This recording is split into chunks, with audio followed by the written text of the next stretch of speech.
In the mid-19th century, the pirates on the China coast were an international lot. They came from all over the world, including the United States, France, and Britain.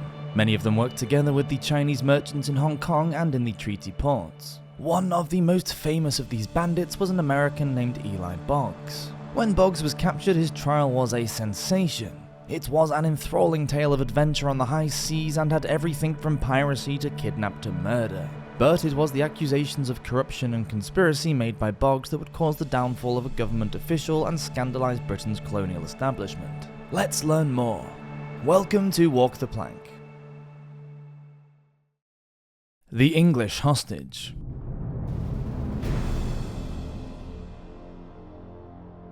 Piracy became quite the profitable industry when British merchants arrived in East Asia because of the huge amounts of opium that was sold to mainland China.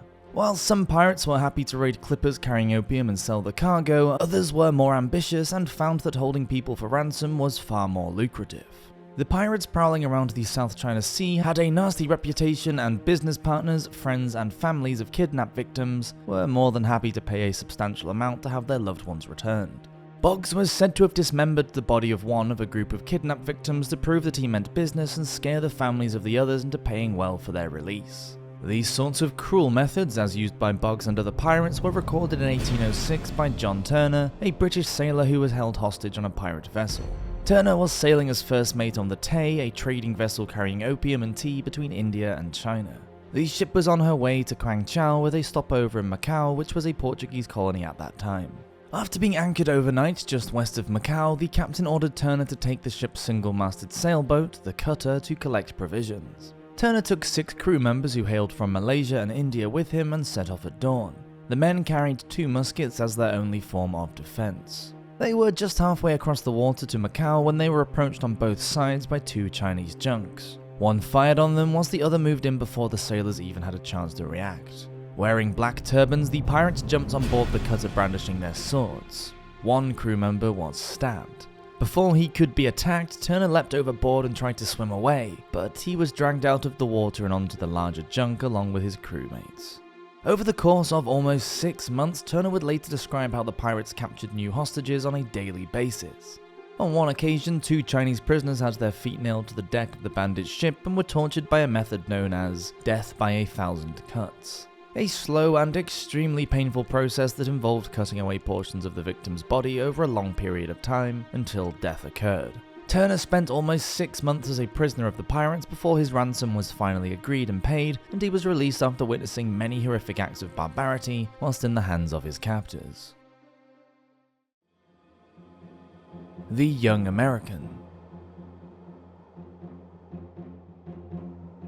Boggs wasn't the most famous 19th century pirate sailing in the China Seas. There were others like Chia Pu and Zheng Yi, who was the leader of the Red Flag Fleet, the pirates who caught John Turner. But it was the young American Boggs, with his boyish good looks, who captured the public imagination in the West. He operated through the 1850s near Hong Kong off the South China coast. From his base, he would attack and raid departing clippers laden with cargoes of very valuable opium. He was referred to in the Auckland Examiner, a newspaper printed in New Zealand, as, quote, "a handsome boy with not a down on the upper lip, large lustrous eyes, a mouth the smile of which may woo coy maiden, affluent black hair not carelessly parted, hands so small and so delicately white that they would create a sensation in Belgravia. Such was the Hong Kong pirate Eli Boggs." But Boggs was hard-hearted as well as handsome.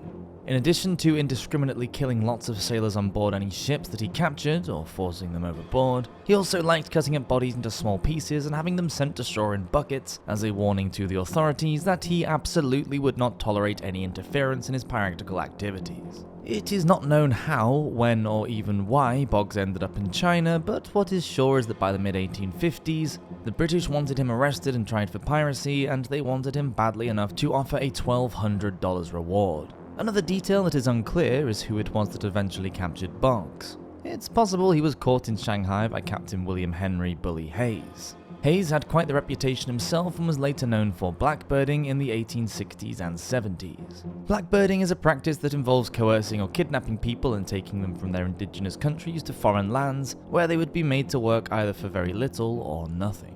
Basically, the sailors acted as slavers and targeted people living on islands in the Pacific Ocean such as Papua New Guinea and Fiji. However, transcripts from Boggs' trials say that it was Police Constable Charles Baker who arrested Boggs in June 1857 at a bar on Bonham Strand. The neighbourhood is now a fashionable area of Hong Kong, occupied by expats.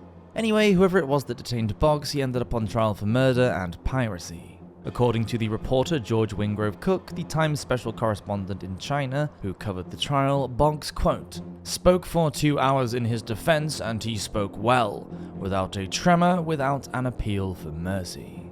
Everyone was fascinated by the tales of piracy and plunder on the high seas. Pirate Whistleblower.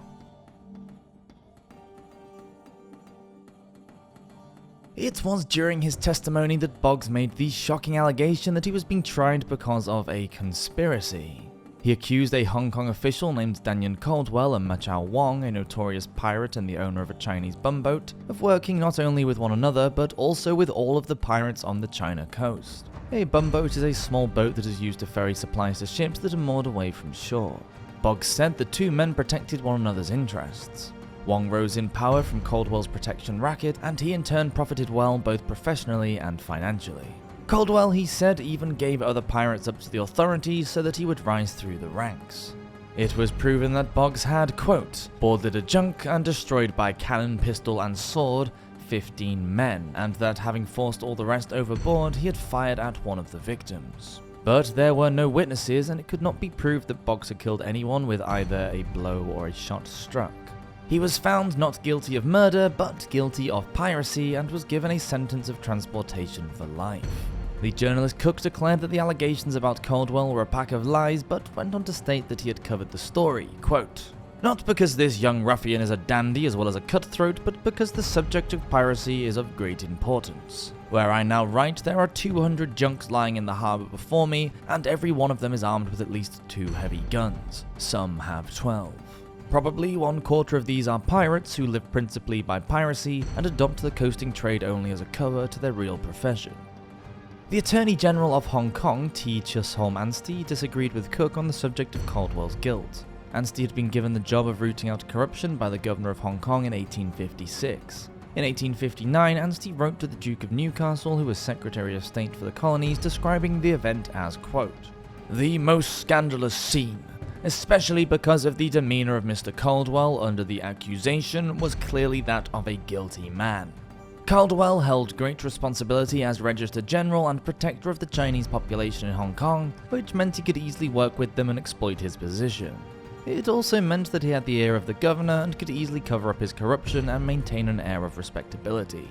Anstey thought that Boggs' allegations were too circumstantial to be entirely false. There followed a 3-year public war of words between Anstey and Caldwell.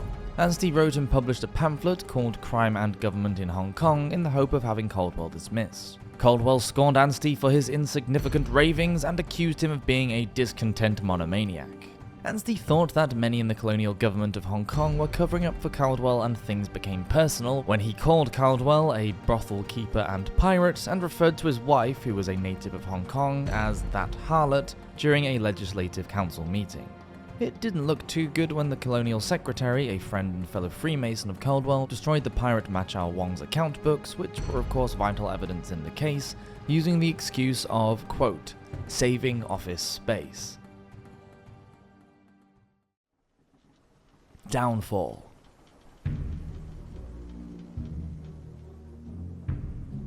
Hong Kong Governor Sir John Bowring, sick of Anstey's, quote, constant quarrelling, short temper and impetuous nature, suspended him, and Anstey left for Bombay, where he became a High Court judge. The wonderfully named Hercules Robinson, who became Bowring's successor, set up an inquiry into Caldwell's activities. It found that Caldwell had perverted the course of justice and used the Royal Navy for nefarious designs and to support the dealings of a notorious pirate, namely Ma Chao Wong.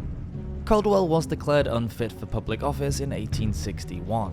He stayed in Hong Kong and became an advocate for Chinese businesses. He had 12 children with his wife, and they adopted another 20 of Chinese descent. As for the dashing and dangerous pirate Eli Boggs, in the midst of the Caldwell affair on the 12th of April 1860, he was released from prison and deported to the United States because he was ill, and according to Hong Kong legal records, it was not expected he would have lived much longer if kept in prison.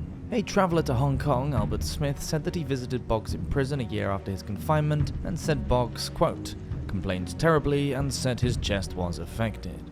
Anstey died in Bombay in 1873, Caldwell died 2 years later and was buried in the Hong Kong Cemetery in Happy Valley. A large and ornate tombstone was erected there by his fellow Freemasons in his honour. After his return to America, Boggs faded into pirate history. Thank you for watching this episode of Walk the Plank. Please do subscribe if you want to see more of these videos, and I'll see you next week for another one. Have a great week. Cheers.